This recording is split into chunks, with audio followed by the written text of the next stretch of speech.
वालेकुम सलाम।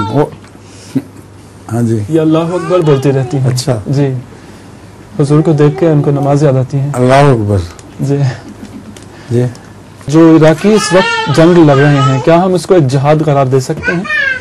जो इस्लामी इस्तिलाह में जिहाद है उसके मुताबिक वो जिहाद नहीं कहलाता। उसकी वजह यह है, दो बातें हैं कि जिहाद है अगर इस्लामी शायर से कोई रोके, अगर कोई हुकूमत इसलिए हमला करती है कि तुम कलमा क्यों पढ़ते हो, तुम नमाज क्यों पढ़ते हो, तुम हज क्यों करते हो, और ज़बरदस्ती रोकने की कोशिश करे, तो उसके खिलाफ जो जंग है उसको जिहाद कहते हैं। और जिहाद की एक शर्त है, वो ये है कि अल्लाह ताला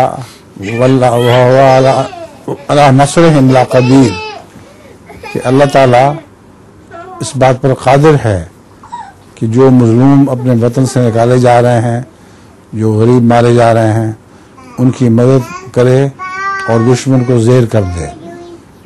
तो ये जंग जो है इसमें तो ये नज़र नहीं आ रहा, इसमें तो मार ही पड़ रही है। तो जिहाद की जो शर्त है बुनियादी, वो मफकूद नज़र आ रही है। एक और किस्म का भी जिहाद है कि अपने वो चीज़ों की हिफाजत के लिए तुम लड़ो।